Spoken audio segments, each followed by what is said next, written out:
Buddhism, the peaceful path to harmony. For over 2.5 millennia, the teachings of a single man have whispered on the wind, carried across continents and cultures. Siddhartha Gautama, the Buddha, offered a path, a way of living that resonated with the deepest longings of the human heart, the yearning for peace. Buddhism, often regarded as a philosophy as much as a religion, stands as a beacon illuminating a world often shrouded in conflict and suffering. At its heart, Buddhism emphasizes compassion, non-violence, and a profound mindfulness of ourselves and the world around us. These principles, woven into the very fabric of Buddhist teachings, offer a blueprint for a harmonious society. A world where understanding might triumph over discord. Imagine, if you will, a world where every individual embraced these principles, where every act was guided by compassion, every word spoken with mindful intent. Could such a world, free from the shackles of war, enmity, and the corrosive power of jealousy, truly exist? Or is it merely a utopian dream, forever out of reach? Join us as we explore the profound wisdom of Buddhism and ponder the potential it holds to transform not just our individual lives, but the very fabric of our world. Ahimsa, the courage of non-violence. At the heart of Buddhist philosophy lies a principle so profound, yet so simple, it often escapes our modern understanding. Ahimsa, the unwavering commitment to non-violence. This isn't merely the absence of physical aggression, but a deep and abiding respect for all living things, a recognition of the interconnectedness of life in all its forms. To practice ahimsa is to cultivate a gentleness of spirit that extends beyond our interactions with fellow humans, encompassing all creatures great and small. It's in the mindful step that avoids harming an insect, the kind word offered instead of a harsh rebuke, the understanding that violence, in all its forms, only begets more suffering. In a world where conflict often seems inevitable, where differences are met with aggression and the clash of ideologies, ahimsa stands as a radical act of courage. It's a commitment to breaking the cycle of violence, to meeting hatred with compassion, and to seeking solutions that honor the dignity of all beings. Compassion and loving kindness, the heart of the matter. Imagine for a moment a world bathed in metta, the boundless loving kindness that Buddhism espouses.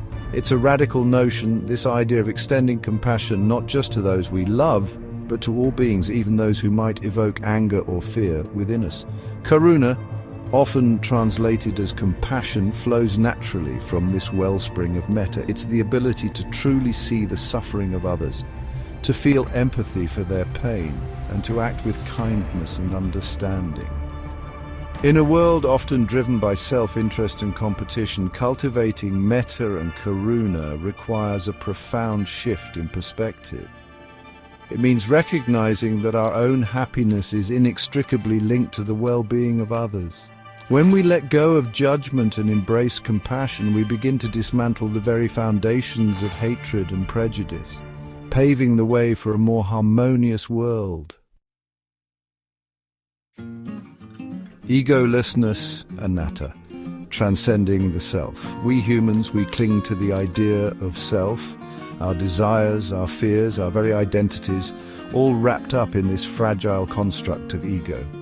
But what if, as Buddhism suggests, this self, this I, is but an illusion? A constantly shifting collection of thoughts and experiences rather than a fixed and permanent entity. This is the heart of anatta, the concept of non-self, a cornerstone of Buddhist thought. It's a difficult concept to grasp, to be sure, for it challenges our very understanding of who we are. But within this radical notion lies a profound liberation. For when we release our grip on the ego, when we loosen the chains of self-importance and the relentless pursuit of personal gain, we open ourselves to a deeper truth. We see that our well-being is inextricably linked to the well-being of others, and competition and conflict begin to lose their power over us. Chapter 4. Mindfulness and Wisdom. Cultivating Inner Peace. In the hustle and bustle of our modern lives, our minds race like runaway trains, thoughts and emotions careening out of control. Mindfulness, a cornerstone of Buddhist practice, offers a sanctuary from this internal storm. It's the practice of bringing our attention to the present moment, observing our thoughts and feelings without judgment, simply acknowledging their presence. Through dedicated practice, mindfulness allows us to cultivate a deep sense of inner peace, a stillness within that is undisturbed by the chaos of the external world. But mindfulness is more than just a means to personal tranquility. It's a path to wisdom. By observing our own minds, we begin to understand the nature of our thoughts, our habitual patterns of reacting to the world around us. This self-awareness is the foundation of wisdom, the ability to make choices rooted in understanding rather than impulsive reactions. Chapter 5, End of Jealousy and Greed, Finding Contentment in a Material World. Our modern world, it seems, is obsessed with more. More possessions, more status, more experiences, a never-ending pursuit of desires that can never truly be satisfied. This insatiable hunger lies at the root of so much suffering, fueling jealousy, greed, and a deep sense of discontent. Buddhism offers a radical alternative, contentment.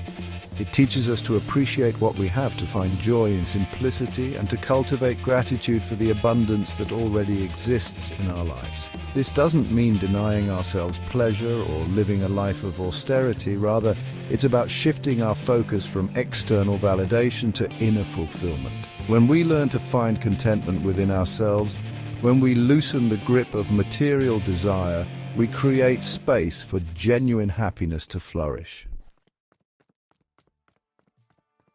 Chapter 6, Harmony Among Nations, a Vision of Global Peace.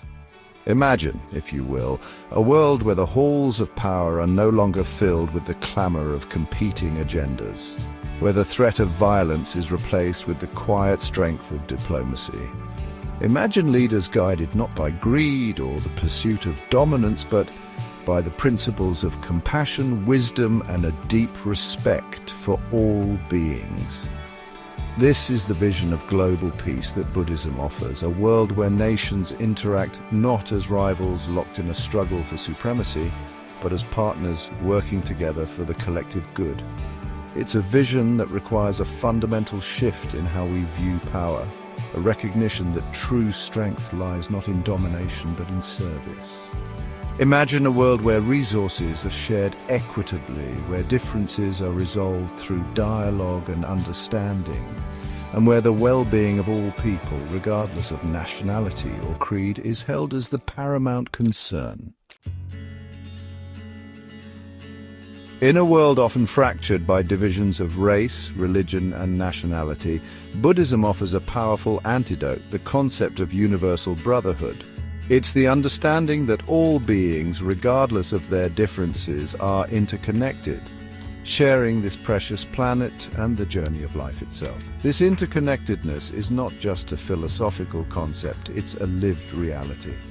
The air we breathe, the water we drink, the very ecosystems that sustain us know no national boundaries. When we harm another, we harm ourselves. When we act with kindness, the ripples of our actions spread far and wide. To embrace universal brotherhood is to see ourselves reflected in the eyes of every human being, to recognize the shared humanity that binds us together. It's a call to move beyond the artificial boundaries that divide us and to work together to create a more just and compassionate world for all. History is replete with tales of conquest and bloodshed, of empires rising and falling on the battlefields of ambition. But within this tapestry of conflict, there are also stories of redemption, of individuals who turned away from violence and embraced the path of peace. One such story is that of Emperor Ashoka the Great. Ashoka, ruler of the vast Mauryan Empire in ancient India, was a fearsome warrior, his reign marked by brutal conquests and the expansion of his domain. But after witnessing the horrors of war firsthand, a profound transformation took hold within him. He renounced violence, embraced Buddhism, and dedicated the rest of his reign to promoting peace, social welfare, and the spread of the Dhamma, the teachings of the Buddha. Ashoka's transformation stands as a testament to the transformative power of compassion and the possibility of even the most hardened heart to find peace. In a world where conflict and oppression continue to cast a long shadow, the Dalai Lama stands as a beacon of hope, a living embodiment of the transformative power of compassion and non-violence. Forced into exile from his Tibetan homeland, he has nevertheless met adversity with unwavering dignity and a commitment to peaceful resistance. His message, rooted in the core principles of Buddhism, transcends religious and cultural boundaries. It's a message of dialogue, of understanding, of seeking common ground even in the face of seemingly insurmountable differences. The Dalai Lama's life and work serve as a powerful reminder that even in the darkest of times, the light of compassion can never be extinguished. His unwavering advocacy for peace, for dialogue, for the inherent dignity of all beings is a testament to the enduring power of the human spirit to choose hope over despair, love over hatred. Buddhism, in its essence, offers humanity a path to peace, a way of living that resonates with the deepest longings of the human heart. It's a path paved with compassion, illuminated by wisdom and guided by a profound understanding of our interconnectedness. It's a path that requires courage, for it asks us to confront our own darkness, our own capacity for anger and greed. But it also offers profound liberation, for in letting go of these destructive emotions, we open ourselves to a wellspring of peace that resides within each and every one of us. If every individual embraced these principles, if we met hatred with love, greed with generosity, and violence with understanding, the world would indeed become a sanctuary.